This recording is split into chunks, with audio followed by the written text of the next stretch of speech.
नमस्कार। अंतर्राष्ट्रीय खबरों के हमारे इस बुलेटिन में आपका स्वागत है। मैं हूं चंद्रशेखर जोशी। इस बुलेटिन में हम आपको रूबरू करवाते हैं दुनिया भर की हलचल से। तो आइए शुरुआत करते हैं और सबसे पहले आपको दिखाते हैं अंतर्राष्ट्रीय सुर्खियां। पश्चिमी तट के जेनिन में 10 दिन के सैन्य ऑपरेशन के बाद वापस हुई इजरायली सेना 14 आतंकियों को ढेर और 30 से अधिक को गिरफ्तार करने का किया दावा। पश्चिमी तट का स्थानीय हमास लीडर भी मारा गया।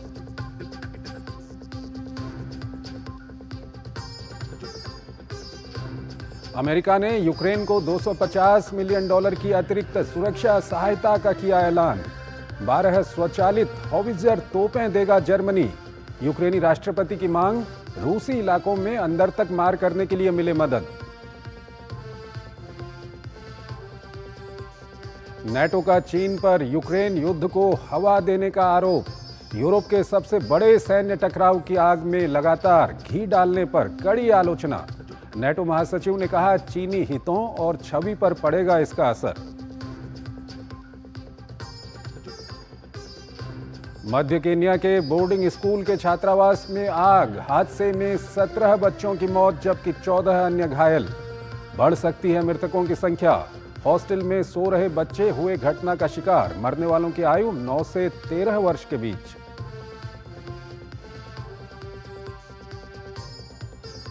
यागी तूफान से चीन के कई इलाकों में जनजीवन बुरी तरह प्रभावित।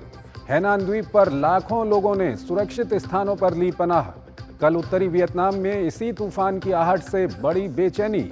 आपात स्थिति से निपटने के लिए युद्ध स्तर पर तैयारी।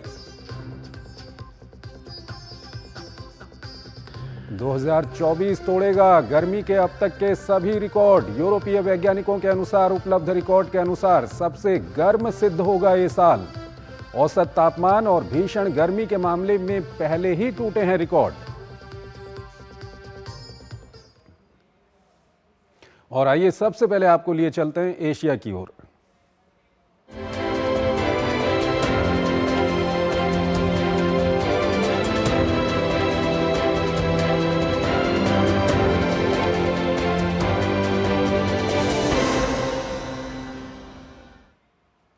बात करते हैं इजराइल हमास संघर्ष की। इजराइल का हमास के खिलाफ गाजा और पश्चिमी तट में सैन्य अभियान जारी है। शुक्रवार को इजराइल ने जेनिन में भी सैन्य अभियान पूरा कर लिया। यहां इजराइल ने 14 आतंकियों को मारने का दावा किया है। वहीं लेबनान का ईरान समर्थक सशस्त्र समूह हिजबुल्लाह इजरायली इलाकों में हमले कर रहा है। इजराइल को हमास के साथ साथ हिजबुल्लाह से भी संघर्ष करना पड़ रहा है।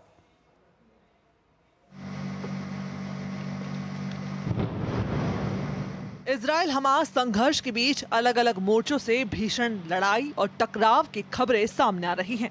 गाजा में तो इजरायली सैन्य अभियान जारी है, वहीं पश्चिमी तट में भी उसने आतंकियों के खिलाफ पिछले 10 दिनों से मोर्चा खोल रखा था।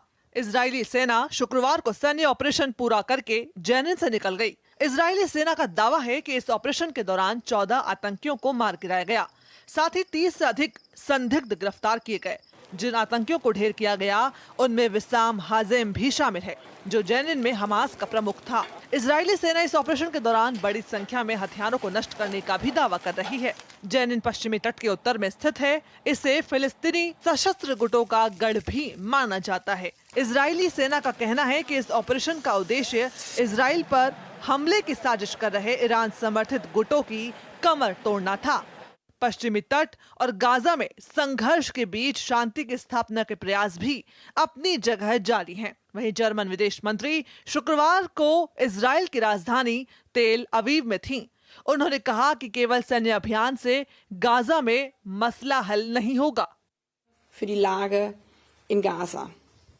केवल सैन्य तरीकों से गाजा के हालात का हल नहीं मिल सकता। हमने पिछले सप्ताह देखा कि केवल सैन्य दबाव की रणनीति ने बंधकों की जान जोखिम में डाल दी। बाकी बचे बंधकों की वापसी से अहम कुछ नहीं है। सबको पता है हमास से समझौते की बड़ी कीमत है कि जान ज्यादा कीमती है।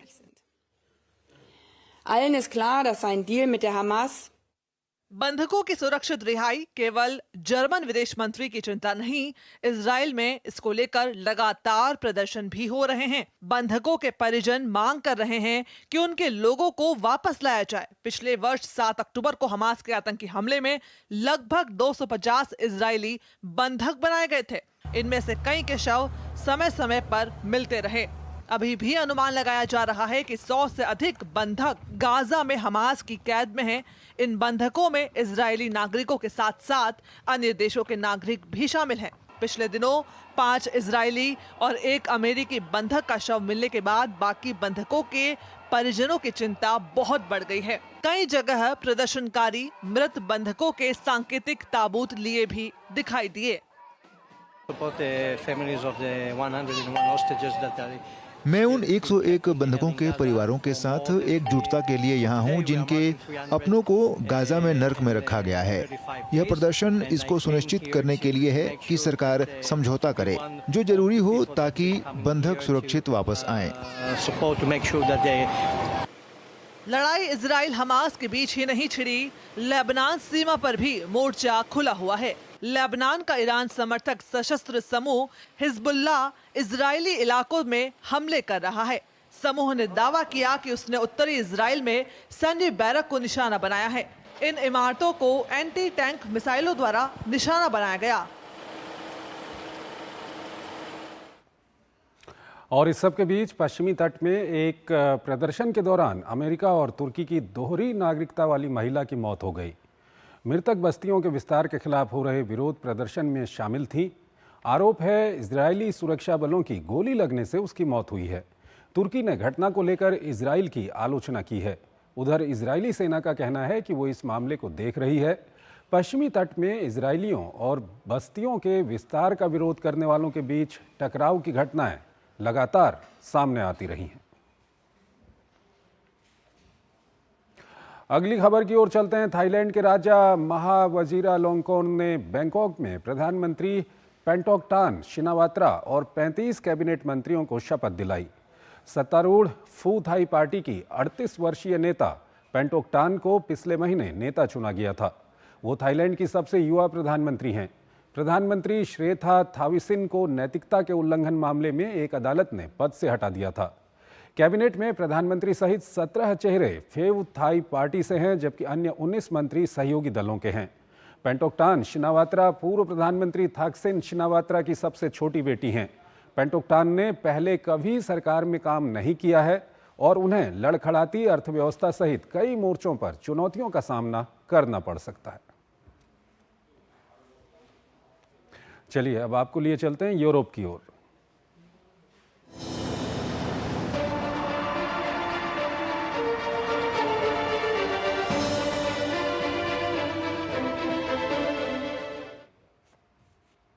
एक तरफ रूस और यूक्रेन के बीच युद्ध पहले की तरह जारी है, तो वहीं नाटो की जर्मनी में हुई एक महत्वपूर्ण बैठक में यूक्रेन ने नाटो देशों से ऐसे सैन्य उपकरणों की मांग की है जिन्हें रूस के अंदरूनी इलाकों में दूर तक मार करने के लिए प्रयोग किया जा सके। इस बीच अमेरिका ने यूक्रेन के लिए $250 मिलियन की अतिरिक्त सुरक्षा सहायता का ऐलान भी किया है।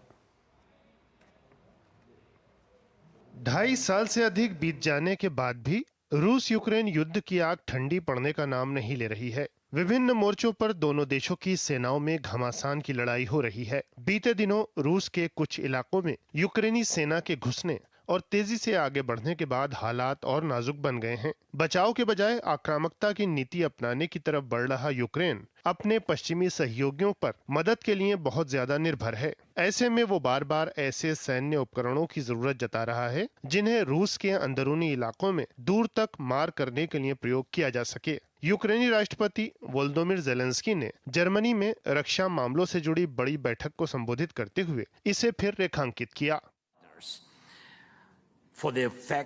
हमें दूर तक मार करने की क्षमता की जरूरत है, न केवल यूक्रेन के कब्जा के लिए हुए इलाकों के लिए बल्कि रूसी क्षेत्र के लिए भी। हाँ, इसी तरह रूस को शांति के लिए बाध्य किया जा सकता है। यूक्रेन की मदद के लिए पश्चिमी देश लगातार घोषणाएं कर भी रहे हैं। जर्मनी के उसी सम्मेलन में अमेरिका ने यूक्रेन के लिए $250 मिलियन की अतिरिक्त सुरक्षा सहायता का ऐलान किया है। यूक्रेनी रक्षा संपर्क समूह की बैठक में अमेरिकी रक्षा मंत्री ने आगामी सर्दियों को देखते हुए इस सहायता को अहम बताया। सर्दियां आने वाली हैं। ऐसे में हमें सहायता के लिए कदम तेज करने होंगे। इसलिए मुझे $250 मिलियन की अतिरिक्त अमेरिकी सुरक्षा मदद की जानकारी देते हुए खुशी है। ये यूक्रेन की बढ़ती जरूरतों को पूरा करेगा। इस बीच यूक्रेन के प्रमुख सहयोगी नाटो ने चीन को जमकर लताड़ा है। नाटो के महासचिव ने यहां तक कह दिया कि बीजिंग का रवैया युद्ध को लंबा खींचने में मदद कर रहा है। नाटो महासचिव ने आरोप लगाया कि चीन यूक्रेन युद्ध की आग में घी डाल रहा है। नाटो महासचिव ने रूसी सैन्य औद्योगिक क्षेत्र को चीन की लगातार सहायता पर भी सवाल उठाए। मैं चीन को कहना चाहता हूं कि वो रूस के इस नाजायज युद्ध का साथ देना बंद करे। चीन यूरोप के सबसे बड़े सैन्य टकराव की आग में लगातार घी डालते नहीं रह सकता। इसका असर उसके हितों और छवि पर पड़कर ही रहेगा। चीन पर यूक्रेन युद्ध को हवा देने का आरोप नया नहीं है। इससे पहले इस साल जुलाई में यूक्रेनी राष्ट्रपति जेलेंस्की ने कहा था कि वो चीन की मध्यस्थता स्वीकार करने के लिए तैयार नहीं हैं। जेलेंस्की ने उस बयान में चीन की रूस के साथ असीमित साझेदारी को वजह बताया था। उन्होंने कहा था कि मध्यस्थता के बजाय चीन को चाहिए कि रूस पर युद्ध रोकने का दबाव डाले। और आइए अगली खबर की ओर आपको लिए चलते हैं। एशिया के सबसे बड़े तूफान यागी का असर दिखना शुरू हो गया है। शुक्रवार को यह तूफान चीन के हैनान प्रांत के तट से टकराया, जिससे आसपास के इलाकों में जनजीवन अस्त व्यस्त हो गया है। कई उड़ानें रद्द करनी पड़ी हैं। स्कूलों और व्यवसायों को बंद कर दिया गया है। फिलीपींस में पहले से तबाही मचा चुका ये तूफान चीन के बाद अब वियतनाम की ओर बढ़ रहा है, जहां पूरा तंत्र अलर्ट पर है।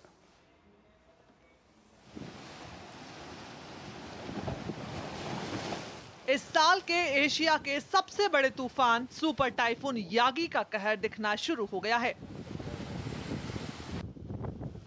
234 किलोमीटर प्रति घंटे की रफ्तार से सुपर टाइफून यागी शुक्रवार को चीन के हैनान प्रांत के तट से टकराया, जिससे वैनचांग शहर सहित आसपास के इलाकों में आंधी और भारी बारिश का प्रकोप देखने को मिला है। इसके कारण क्षेत्र में दूसरे दिन भी शैक्षणिक संस्थान बंद रहे और दक्षिण चीन सागर क्षेत्र में कई उड़ानें रद्द कर दी गई। हालांकि यागी की दस्तक से पहले हैनान द्वीप में लगभग 4 लाख से ज्यादा लोगों को सुरक्षित स्थानों पर पहुंचा दिया गया था। तूफान बैरिल के बाद इसे दुनिया का दूसरा सबसे शक्तिशाली उष्णकटिबंधीय चक्रवात बताया जा रहा है। चीन के सबसे अधिक आबादी वाले प्रांत हैनान और गुआंगडोंग में यागी का सबसे ज्यादा प्रकोप है, जिसे देखते हुए हांगकांग, मकाऊ, हैनान और गुआंगडोंग की हवाई, रेलवे और सड़क परिवहन की सेवाओं पर रोक लगा दी गई। दूसरी ओर दुनिया का सबसे लंबा समुद्री क्रॉसिंग हांगकांग की मकाऊ और गुआंगडोंग में जुहाई से जोड़ने वाला मुख्य पुल भी बंद है। यह तूफान सीधे हांगकांग से नहीं टकराया। बीती रात जब मैं सो रहा था तो ये अधिक शक्तिशाली था, क्योंकि मैं बाहर की आवाजें सुन सकता था। लेकिन शुक्रवार सुबह ये तूफान कमजोर दिखाई दिया। तूफान के कारण हैनान के अधिकांश हिस्सों में भारी बारिश हो रही है। प्रांत के बहुत से हिस्सों में बिजली आपूर्ति ठप होकर रह गई है। तेज हवाओं ने कितने ही पेड़ों को उखाड़ फेंका है। तूफान के खौफ के बीच लोगों ने संभावित बाढ़ से बचने के लिए इमारतों के बाहर रेत की बोरियां लगाई है, साथ ही अपने घरों की खिड़कियों को टेप से ढका है। फिर भी ये उपाय तूफान की मार झेलने में नाकाम नजर आ रहे हैं। वहीं सुपर टाइफून यागी के उत्तरी वियतनाम में पहुंचने की भी आशंका है, जिसके तहत पहले से तैयारी करते हुए हाईफोंग और थाई बिन्ह प्रांतों से हजारों लोगों को सुरक्षित स्थानों पर पहुंचाया जा रहा है। तूफान की वजह से वियतनाम में भी कई उड़ानें प्रभावित हुई हैं। वियतनाम के नागरिक उड्डयन प्राधिकरण ने कहा कि तूफान के कारण हनोई के नोई बाई इंटरनेशनल सहित उत्तर में 4 हवाई अड्डे शनिवार को बंद रहेंगे। तूफान से निपटने के लिए 4 लाख से ज्यादा अधिकारियों को तैनात कर दिया गया है। कि यागी तूफान से आई बाढ़ और भूस्खलन से उत्तरी फिलीपींस में अब तक करीब 16 लोगों की मौत हो चुकी है, जबकि हजारों लोगों को सुरक्षित स्थानों पर जाने के लिए मजबूर होना पड़ा। यागी से लाओस के भी प्रभावित होने की आशंका है। एक छोटा सा ब्रेक लेते हैं यहाँ पर।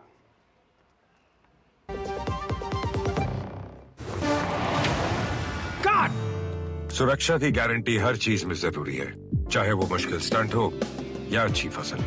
इसलिए ले आइए IIL के ट्रैक्टर ब्रांड का शिनबा, जो देता है सुंडी और ट्रिप से सुरक्षा की गारंटी। बात जब पीढ़ियों के लिए बनने वाले घर की हो तो जिम्मेदारी बड़ी हो जाती है। गैलेंट समझता है ये जिम्मेदारी। अब MM रिब्स के साथ गैलेंट एडवांस TMT रीबार, निर्माण का रियल हीरो। स्वागत है आपका। ब्रेक के बाद जलवायु परिवर्तन की तमाम घटनाओं के बाद अब एक प्रमुख जलवायु अध्ययन संस्था ने दावा किया है कि ये साल सबसे गर्म साल साबित होगा। इसके बाद जलवायु वैज्ञानिकों की चिंता बढ़ गई है। वैज्ञानिकों का मानना है कि इससे भविष्य में जलवायु संबंधी व्यवधान पैदा होंगे, अधिक तेज तूफान आएंगे और समुद्री पारिस्थितिक तंत्र पर बड़ा प्रभाव पड़ेगा। दुनिया के लगभग सभी हिस्सों में इस साल भीषण गर्मी की खबरें लगातार आती रही। आग उगलते सूरज के बीच विश्व के अलग अलग हिस्सों में वैज्ञानिक मौसम के मिजाज का बारीकी से अध्ययन करते रहे। अब एक प्रमुख जलवायु अध्ययन संस्था ने दावा किया है कि यह साल उपलब्ध रिकॉर्ड के अनुसार सबसे गर्म साल साबित होगा। यूरोप की agency Copernicus climate change service C3S ने अपनी रिपोर्ट में यह बात कही है। रिपोर्ट में बताया गया है कि साल की गर्मियों के दौरान धरती का तापमान सबसे ज्यादा रहा। इसके बीच जलवायु परिवर्तन को मुख्य कारण बताया गया है।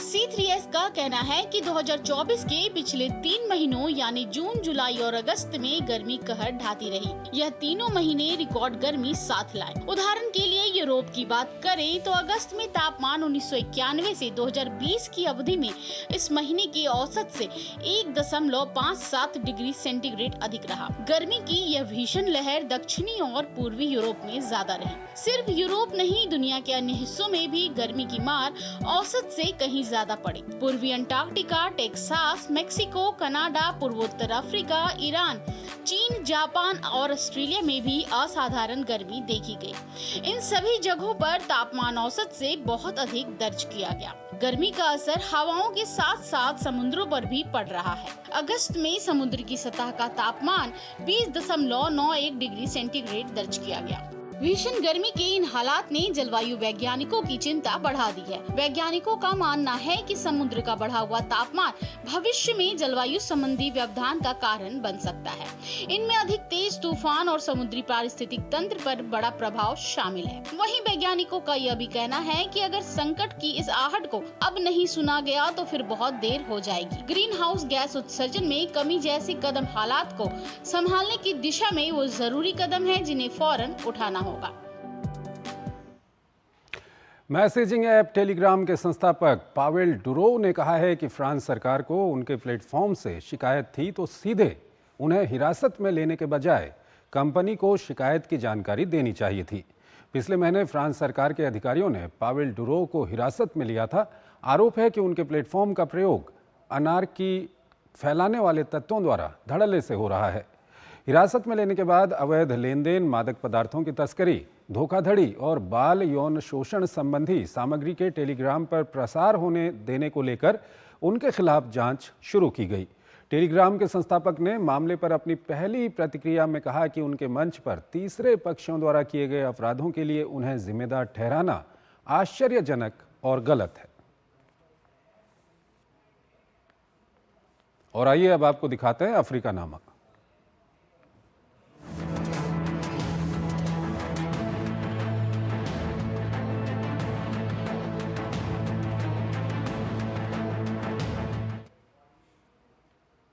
मध्य केन्या में एक बोर्डिंग स्कूल के छात्रावास में आग लगने से 17 बच्चों की मौत हो गई। घटना के समय बच्चे सो रहे थे।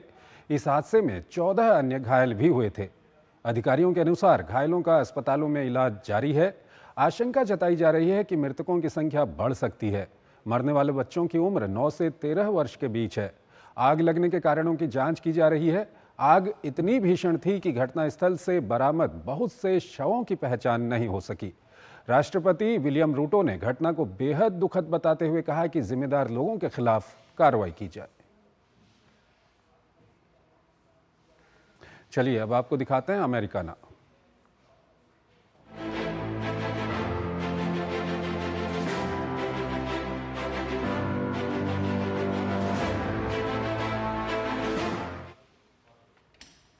न्यूयॉर्क की एक अदालत पूर्व अमेरिकी राष्ट्रपति ट्रंप की उस याचिका पर फैसला सुना सकती है जिसमें हैश मनी मामले में सजा का ऐलान टालने की अपील की गई है। ट्रंप को इस मामले में दोषी ठहराया जा चुका है और उन्हें 18 सितंबर को सजा सुनाई जा सकती है। ट्रंप ने अपील की है कि सजा के ऐलान को 5 नवंबर के राष्ट्रपति चुनाव के बाद तक स्थगित कर दिया जाए। ट्रंप चुनाव में रिपब्लिकन पार्टी के उम्मीदवार हैं। ट्रंप को 30 मई को अपने तत्कालीन वकील द्वारा adult film star stormy Daniels को $1,30,000 के भुगतान को छुपाने के लिए व्यावसायिक रिकॉर्ड में हेराफेरी करने का दोषी ठहराया गया था।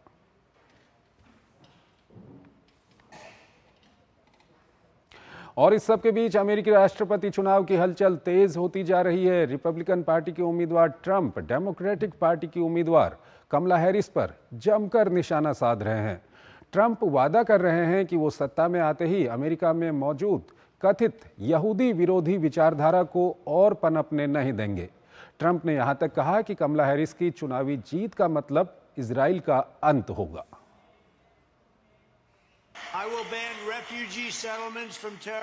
हम उन हमास समर्थक गुंडों को गिरफ्तार करेंगे जो संघीय संपत्ति को नुकसान पहुंचाते हैं। मैं हर कॉलेज अध्यक्ष पर नजर रखूंगा। अमेरिकी करदाताओं के पैसों से अमेरिकी धरती पर आतंकियों के समर्थकों को पनपने नहीं दिया जाएगा।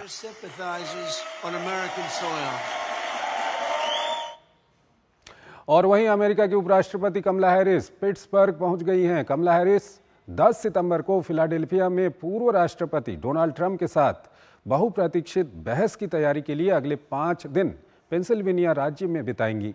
ये कमला हैरिस की पहली राष्ट्रपति बहस होगी और डोनाल्ड ट्रंप के लिए छठी। डोनाल्ड ट्रंप ने 2016 में डेमोक्रेटिक उम्मीदवार हिलरी क्लिंटन से 3 बार और 2020 में डेमोक्रेटिक उम्मीदवार और चुनौती देने वाले जो बाइडेन से 2 बार बहस की है। पेंसिल्वेनिया राज्य कमला हैरिस और डोनाल्ड ट्रंप दोनों के लिए महत्वपूर्ण है, जिसे वो जीतने में पूरी ताकत लगा देंगे। उपराष्ट्रपति हैरिस 2020 के चुनाव नतीजों को दोहराने का लक्ष्य रखेंगी, तो वहीं डोनाल्ड ट्रंप 2016 के प्रदर्शन को दोहराने का प्रयास करेंगे।